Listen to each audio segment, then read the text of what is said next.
Sefer Shmot, Parshat Yitro, on leadership and management. At the start of Parshat Yitro, Moshe meets up with his father-in-law Yitro, or Jethro, and shares with him all of the great miracles of his people's exodus from Egypt. Over the next day, Yitro sees how much Moses has to do as the sole leader of an entire nation. And Yitro says to Moshe, "What is this thing you're doing to the people? Why do you act while all the people stand about you from morning until evening?" Moses answers him naively, saying, "It is because the people come to me to inquire of God. When they have a dispute, it comes before me, and I decide between one party and another, and I make known the laws and teachings of God." Yitro then replies with blunt honesty, saying, "The thing that you are doing is not right. You will surely wear yourself out, and these people as well. For the task is too heavy for you. You cannot do it alone. Now listen to me. I will give you counsel, and God be with you. You represent the people before God. You bring the disputes before God and enjoin upon them the laws and the teachings and make known to them the way they are to go and the practices they are to follow. You shall also seek out from among all the people capable who fear God, trustworthy ones who spurn ill-gotten gain. Set these over them as chiefs of thousands, hundreds, fifties, and tens, and let them judge the people at all times. Have them bring every major dispute to you, but let them decide every minor dispute themselves. Make it easier for yourself by letting them share the burden with you. If you do this, and God so commands you, you will be able to bear up, and all these people too will go home unwearied." This is one of only a couple times in the Torah that something is described as lo tov, not good. Famously in Genesis 2:18, God tells Adam, "It is not good for the human to be alone. I will make a fitting counterpart for him." From the verse in Genesis and the one in Exodus, we learn that the Torah stresses two related things. It is not good to be alone, and it is not good to lead alone. Judaism, we learn, is not a religion of isolation, and it's not one that promotes a dependency upon one person. It is not good for everyone to be dependent upon Moshe, or today on one rabbi or community leader. There need to be systems in place to help to bring new voices in and democratize our communities and make everything more accessible. Even Moshe, the greatest of the prophets, needed an outside voice to teach him that. And how amazing is it already that the most important prophet of the Jewish tradition has an outsider as a chief advisor? There's the debate about whether Yitro had previously converted to Judaism, but in any case, he'd been a priest of Midian, and it took someone with outsider status to tell Moshe, maybe the most privileged of all Israelites, how to fix his leadership woes. In verse 18, Yitro's argument is that singular leadership is good for neither the leader nor the community. You will surely wear yourself out, and these people as well, he says. Not only is it unsustainable in leadership to put it all upon us, but it's also not good for the people.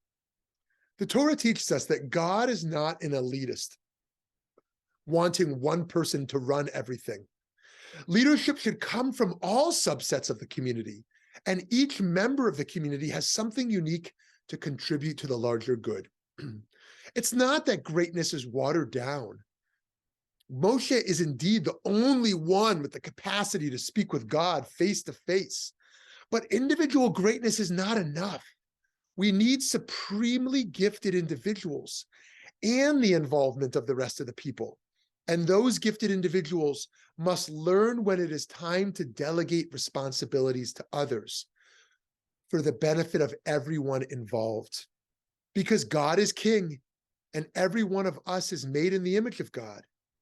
Rabbi Nachman of Breslov taught that a reflection of God's kingship is present in all of us. Here's Rabbi Nachman. In every Jew, there is an aspect of malchut, kingship. Each person, commensurate with their aspect, possesses an aspect of malchut. There is one who rules in their home, and one whose rule is broader. And there is also one whose rule is over the entire world. Each one commensurate with their aspect of malchut, corresponding to officers of thousands and officers of hundreds, officers of 50s and officers of 10s. Here Yitro tasked Moshe with, in addition to giving himself a break, raising up the potential of these many, many other people. He came to see the malchut, the potential for impact in each person. Today, we should resist both the urge toward leaderlessness and the desire for elitism. It's unhelpful to denigrate the importance of particularly talented individuals. And at the same time, it is just as bad to concentrate power and influence into the hands of highly select people. As Rabbi Jonathan Sacks of blessed memory put it, only God can rule alone. We must teach our children that success is not just a competitive race of every person for themselves, but more often entails learning, as Moshe did, to work in groups collaboratively. Leaders must learn to lead not just from the top down, but also from the bottom up, organizing in a way that brings people together rather than alienating and separating them from one another. In the field of leadership studies, there's a difference between leadership and management. Management involves digging into the technical details of every little decision, while leadership requires the skills of adapting and seeing the bigger picture. Moshe was a leader, but he was diverting his energy into the realm of management. And so rather than hearing every little quibble between any two members of an entire nation, Moshe needed to acquire an adaptive way of thinking about the value of people. And he needed to systematize a way to reach all of them where they were at. At the end of chapter 18, it is said that these chiefs would solve the smaller matters, while the difficult ones would be decided by Moses himself. It wasn't that Moshe was giving up all of his decision-making expertise. Instead, he conserved himself to act as a kind of supreme court for when his abilities were especially needed. From all of this, we learn that more people should be empowered. We must open up opportunities for leadership for women, people of color, people with disabilities, and anyone else we have a history and a current habit of overlooking. We know all too well that certain people in our communities, clergy or not, are overburdened with tending to the needs of the people. At the same time, we are wasting the skills and abilities of those who have been kept silenced. Being a nation, this Parsha teaches us, requires that no one is overburdened and no one is overlooked.